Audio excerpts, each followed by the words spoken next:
Hey everyone, welcome back to Corporate Decoder, the place where we decode the financial wizardry of the corporate world.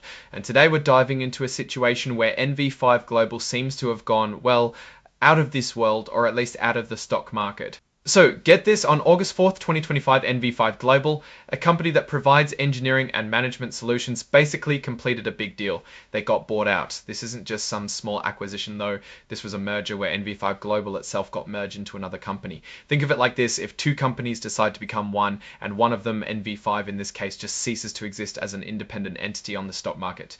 The whole process was laid out in an agreement and plan of merger signed back in May. This document is like the blueprint for how the companies would combine. And on August 4th, the closing date as they call it, this blueprint was executed. Now, the way this happened is a bit like Russian nesting dolls. A company called Accession Corporation, which is a Delaware corporation, had a subsidiary named Major Sub I. This Major Sub I then merged with NV5 Global. It sounds complicated, but the end result for NV5 shareholders is what matters. So what did NV5 shareholders get for their shares? Well, they received a mix of Accession stock and some cash. Specifically, for each share of NV5 stock they owned, they got 1.1523 shares of Accession's common stock. That's like trading in your old car for 15223 of a new fancier car. On top of the stock, they also got a straight $10 in cash for each share of NV5 stock. This is the per share merger consideration that the report talks about. So if you owned 100 shares of NV5, you'd get 115.23 shares of Accession and $1,000 in cash. No funny business with fractional shares of Accession stock though. They sweetened that by giving cash instead. It wasn't just common stock that was affected. Any restricted stock awards or RSAs that NV5 employees had were also handled. Accession assumed these awards and they were converted into restricted stock awards for Accession stock.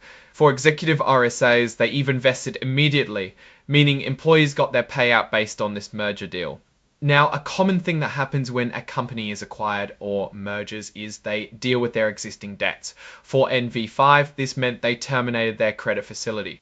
This refers to a big loan agreement they had on August 4th. All the commitments from lenders under this agreement were terminated, and important for the company's finances, all the money they owed, including principal, interest and fees, under that old loan agreement was paid off in full.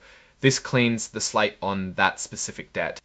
So what happens to NV5 stock on the market after this merger? Well, it's no longer there. NV5 used to be traded on the Nasdaq stock market under the symbol NVE. Because of the merger, NV5 told Nasdaq they wanted their stock to be delisted. They requested that the Nasdaq withdraw NV5's common stock from trading before the market opened on August 4th, and that's exactly what happened. Nasdaq filed the paperwork with the SEC to remove the stock from the exchange.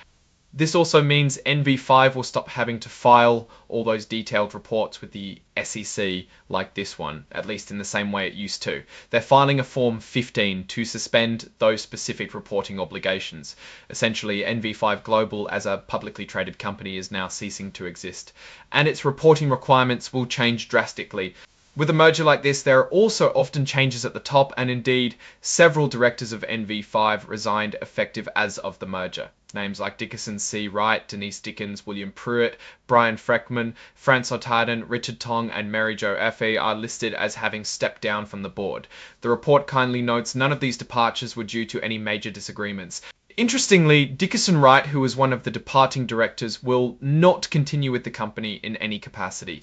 He's set to receive severance benefits according to his employment agreement. Other executive officers, however, will continue to serve in their roles within the company that has now survived the merger. Finally, as part of the merger process, NV5's foundational documents, its certificate of incorporation and bylaws, were also amended and restated. This is like updating the company's constitution to reflect its new structure and ownership. So what's the story here? It's a classic case of a company being acquired. The shareholders of NV5 Global got a payout in a mix of cash and stock from the acquiring company Current. This means NV5 is no longer a separate entity on the stock market. The credit facility was paid off, cleaning up debt, and leadership changes are happening as expected after such a significant transaction. The stock that used to trade under the ticker NVE is now delisted. Now, looking at this from a broader perspective, a merger like this typically happens when one company sees significant value in acquiring another, perhaps to expand its market reach, acquire new technologies, or achieve cost savings through synergies. For NV5 shareholders, this was an opportunity to exit their investment with a definite return defined by the terms of the merger agreement. The $10 cash plus the Accession stock provides a known value, unlike the potential fluctuations of the stock market. However, there's always an element of risk when you transition from owning stock in a familiar company to owning stock in a new one. Shareholder will now be dependent on the future success of Accession. The value they receive is now tied to Accession's performance, its management, and its market position. If Accession thrives, NV5's former shareholders would benefit. If Accession falters, they could see the value of their new holdings decrease. A key takeaway here is the termination of the credit facility and the full payoff of outstanding obligations.